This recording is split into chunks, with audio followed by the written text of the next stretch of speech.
Who could bring Jean-Claude Baker, dance historian Elizabeth Kendall, and New York Times critic Margot Jefferson to the same birthday celebration? The answer is Josephine Baker, the great African-American singer, dancer, actress, and activist who took France by storm in the 1920s and whose centenary is being marked in 2007. Gathering these admirers together is Jean-Claude Baker, Josephine's adopted son and biographer. Canape joins in the celebration of a woman who built her own bridges between France and the USA.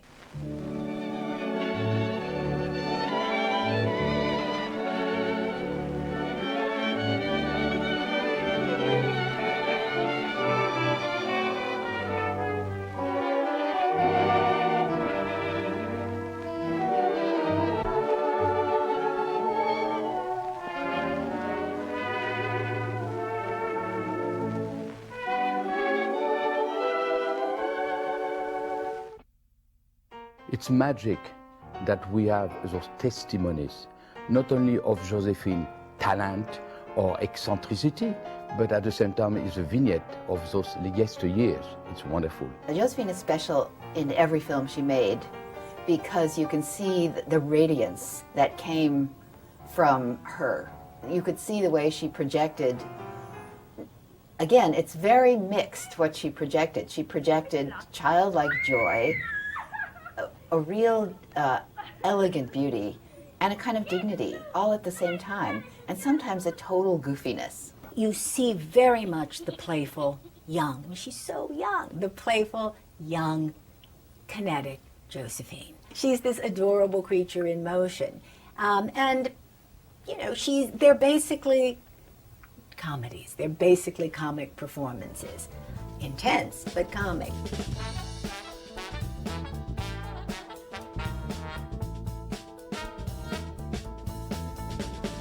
Josephine, indeed, was the most famous woman in the world in those days. She was making a lot of money on the stage. She was photographed. People painted her. She was news every single day. France had adopted her and made her a daughter as famous as Joan of Arc. And of course, America, and Black America, was very proud that one of our daughters has made it that far away in such a sophisticated country like France. Many things were projected on her as a person of color in Paris in the 20s, and in New York in the 20s even more. And to start with La Revue des Revues is magic because it is in 1927, and not only we have Josephine in the second part at the Folies Bergère, the second review, but you have what the Paris nightlife was in those days. Paris 1926 is still La Vieille France, old France. Musical is almost back from the time of Louis XIV, Marie Antoinette, and Napoleon. And then came a tornado on the Paris nightlife, le musical français, Josephine Baker. Here she is dancing with the Tam Tam jazz band. We are in 1927 at the Folies Bergère.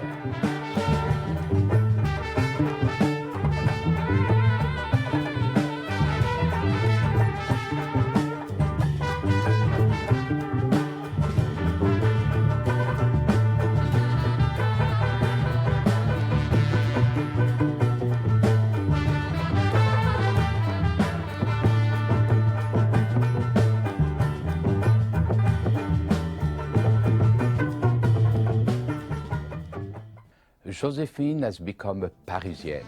And look how exquisite that Art Deco dress is, maybe designed by her friend Paul Poiret. What is very interesting is to see the way she dances. And what we have to think, there were no choreographer to tell Miss Baker what to do. She's her own creation. She's her own choreography. And the Parisian public don't get enough. Josephine Baker's 3 films, one silent, 2 talkies, they're fascinating to watch. They are also frustrating, and in that, as with a lot of old films, in that lies some of the fascination. Every one uses the same format through some elaborate plot that always involves an attractive Frenchman whom she will not be allowed to marry, whose love will not be returned.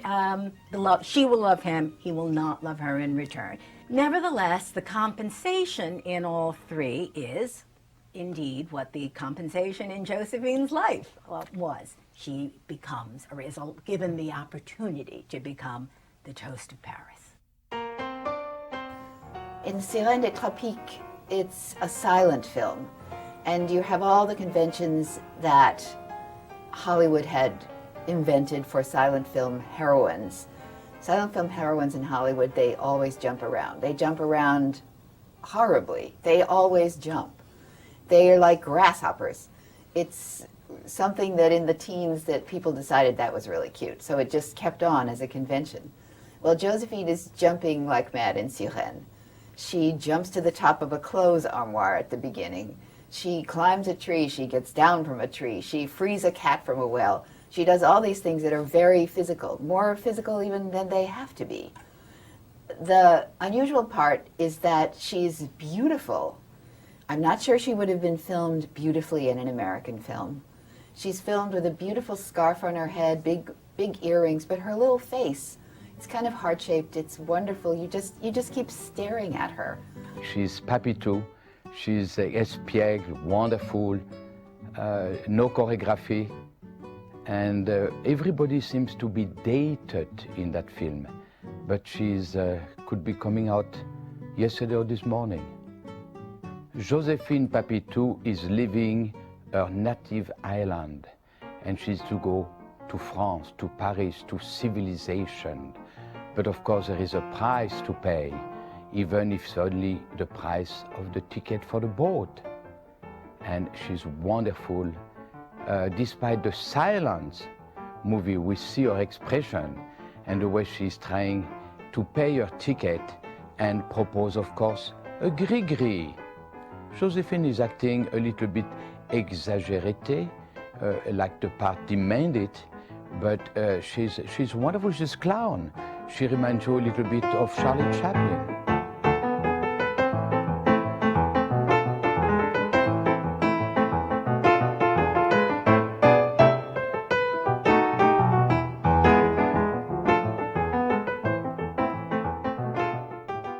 Long before Playboy, the women's body was selling movies and magazines.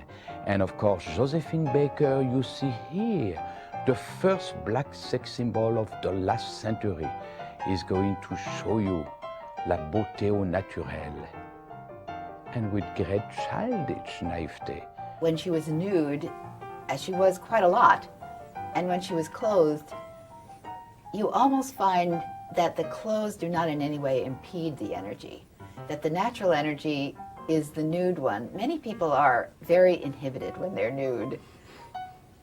Josephine seemed to like to be nude. Her biography is riddled with moments when she was nude, uncalled for nude. She seemed to really have a thing about being free in her body, nude or clothed. When you think of where Josephine came from such a poor and unhappy, we would say dysfunctional family. She went to work when she was 7, but she was already helping with the younger children when she was 5. She didn't have a childhood. It's been said she's childlike. Childlike and great dancing go together. She retained a sort of an unself-consciousness about being nude that you can see in the nude scenes where she doesn't seem to mind being nude. There's no prurience. It's very refreshing. At the end, there's an amazing dance. It's maybe, I think, the greatest dance sequence that we have of Josephine, which is the Charleston. And it's one of those felicitous dance moments where the dance is also carrying the drama. Charleston can be a very frenetic dance. It can be very fly away, almost like speed it up.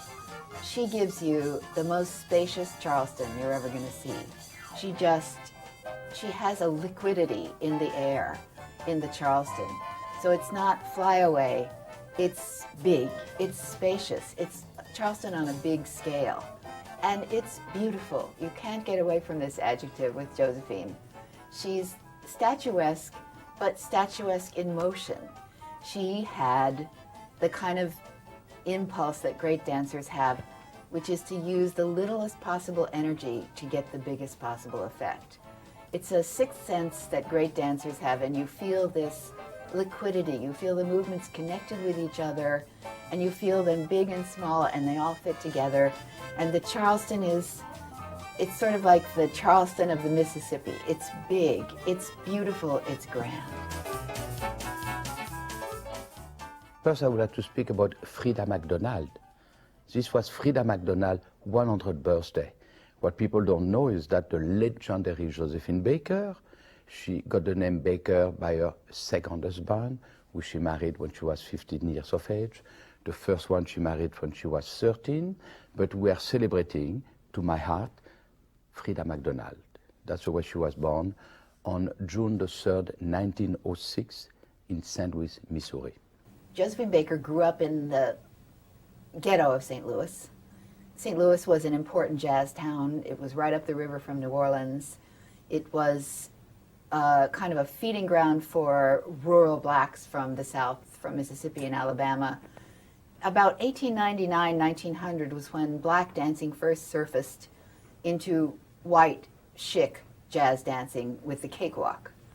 Josephine was a master of the cakewalk. Josephine had all those kinds of dancing that we could maybe all call jazz dance or eccentric dance from the streets, from her childhood. And she mished them all together just naturally by growing up where she did. Josephine represented this melange of exciting things. Le jazz hot, even though she wasn't technically a jazz musician. The excitement of the new Negro, you know. It was America that had black musicians, this vision of black life that was modern and right there in the city streets of America. Josephine left St. Louis when she was 15 years old with Bob Russell's company and Clara Smith, who was a fabulous blues singer. And then when she's 16, she started Shuffle Along. Very important, Shuffle Along is the first black show who brought back black entertainment to the mainstream of white America. And right away, she was an eccentric chorus girl. She did her own routine. She didn't follow the choreography and the routine of the choreographer of the mission. And on the opening night, Hugh Blake, who was in New York, called the director, Lucky Roberts, who was a front man. He said, "Oh, what the opening night?" He said, "Everything went well, but for that crazy Josephine Baker." Why? Well, she did a routine which was not in the show, and I fired her. And Hugh Blake said, "How was the reaction of the white audience?" And he said, "You won't believe it, they love it." He said, "Put her back in."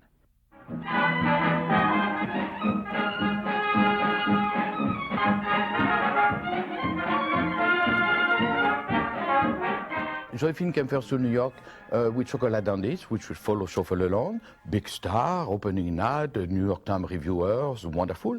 And of course, in those days, she had no choice. When you were a person of color, you had to live in Harlem. There were nowhere else where they wanted you. She was tall, she was statuesque, and she had a sort of dignity. Her figure, which was really kind of classical. Long torso, beautiful long legs, wide shoulders, small head. It's a classical thoroughbred, like a ballet dancer's figure.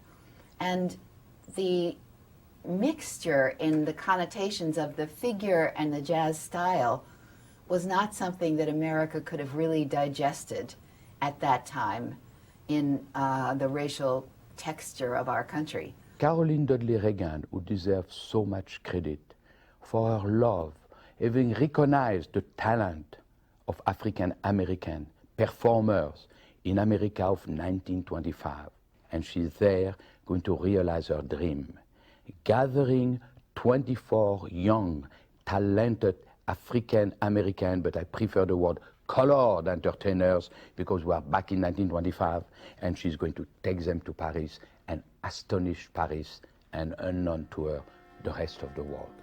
And Josephine said yes, and that's why Josephine joined La Revue Nègre to Paris. France embraced her. So of course she embraced France, Europe, and her talent.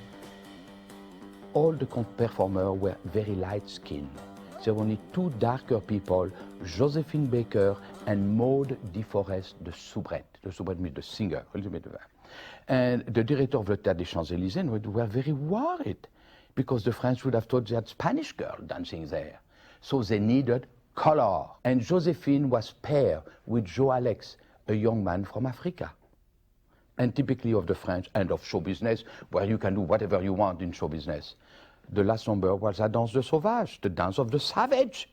Half of the 2,000 people of the theater, those precious bourgeois with their diamond and all of that, left the theater screaming that black American and jazz would destroy the white civilization. And it was a big brouhaha. And then at the end of the number, Gertrude Stein, Picasso, Man Ray, everybody was Count Josephine, the first black sex symbol of the last century. When you read reviews of her work, you know, you see, and when you see some of the art too, you know, you see that French audiences were overwhelmed, that there was no way, again, with the excitement about black people and eros and, you know, the fantasies about their sexual capacities in the 20s, for her not also to be, even when that's not exactly what she was giving you, but she was always playing with it. There was no way for her not to, in people's imaginations, you know, take on many sexual myths. Many things were projected on her as a person of color in Paris in the 20s, and in New York in the 20s even more. And she seemed to accept all the projections and put them to use. Today it would be horribly, horribly offensive to put a black person in a skirt of bananas. It's saying you came from the trees and the monkeys.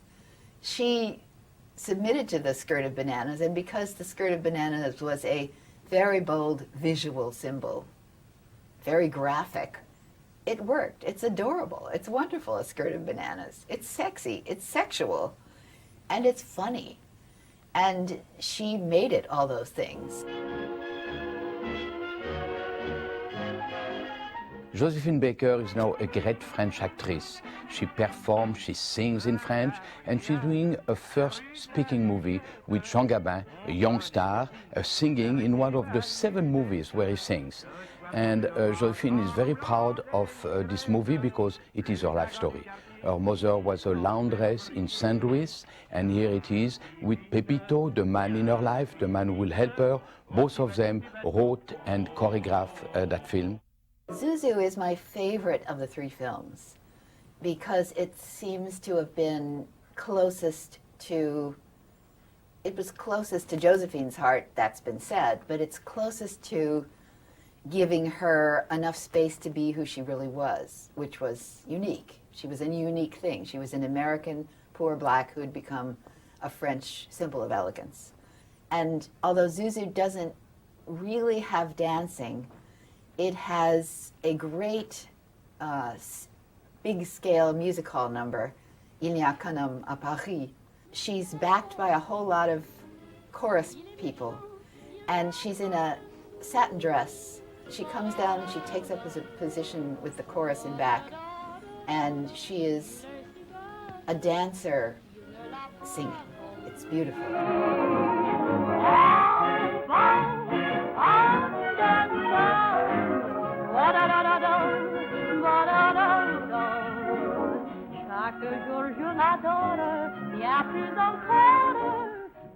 All what Josephine learned in America before coming to France with those wonderful colleagues, entertainers of her, like Johnny Hudgens, Florence Mills, here she is doing it for the French people.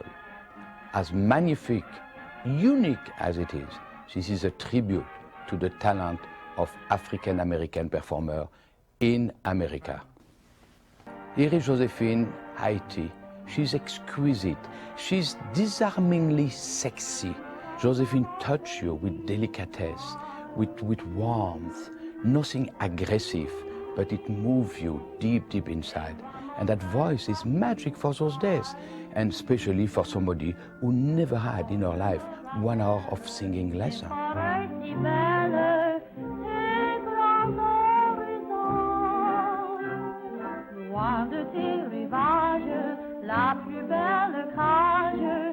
She is literally an exquisite bird in a gilded cage, and she is singing, you know, of her longing for Haiti, and it's delicious. And at the end, she dives out into the waiting arms of male dancers. It's a straight body dive. It's like a great Olympic dive when you can see the flash, a whole body extended in the air before she's caught. It's a beautiful dive, and it's a dance dive.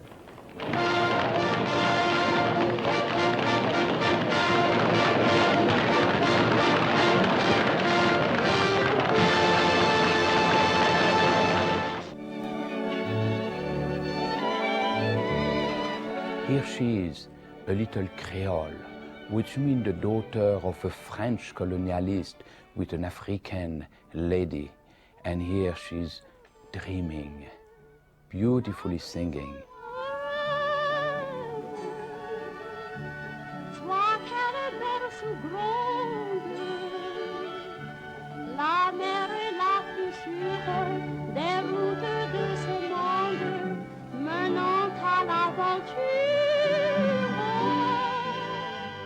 Josephine is supposed to be a Pygmalion kind of girl. She's supposed to be a princess, but she keeps revealing her true colors from the jungle by dancing. And there are two really good dance scenes in Princess Tam Tam. One is at a bistro, and in that one you see a whole lot of styles all mixed together the way Josephine could do. She seems to be doing it impromptu, and she may be. She seems to be doing a bunch of Charleston moves, some trucking, some gesturing, some soft shoe. There's some nice loose soft shoe in that bistro scene. It's very intimate and nice. It's something that she was feeling so caged in again as a fake princess that she has to go to a bistro where people are having fun. So she starts to have fun. What would be a movie with Josephine Baker without a dance to stop every dance and all the movie? And there is no exception here. She's a sophisticated princess, and out of the blue, when she heard the fabulous rhythm of the orchestra and the music, she dropped everything, and here we see what is supposed to be the real Josephine, the dancer. When those men who are in love with her fall ashamed of her, but her dance, her triumph, will of course conquer everybody. This is not anymore the young Josephine of the Banana Dance or La Danse de Sauvage, 1925-26. We are now in 1935. This is the end of the first 10 years of the European Josephine. And while this movie is going to be playing on the Paris stage, Josephine is taking the boat and coming back to America to perform for the first time at the Ziegfeld Follies of 1935.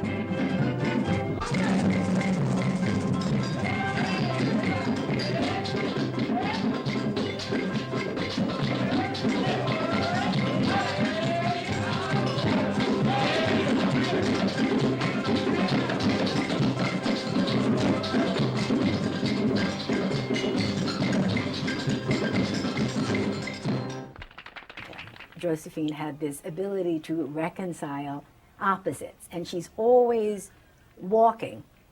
dancing along this tightrope between the pleasure the French feel, and fantasizing about their colonial properties and a certain anxiety that they feel about wanting to keep it a little bit at a distance. So, she allows them to adore her and become a kind of, national entertainer. And yet, would any of them want their sons to marry her? Absolutely not. Still from time to time, I open the door in my little bistro chez Josephine on 42nd Street, and people come very seriously and said to me, "Is Josephine cooking tonight?" I must say the first time I was shocked, amused, and sad. But the same, who is Josephine Baker? So I would answer them, "Is she cooking tonight?" Yes, in spirit. Josephine Baker was a patchwork.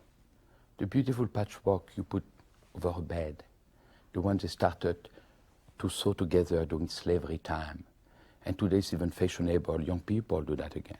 It's so difficult to say who Josephine Baker was.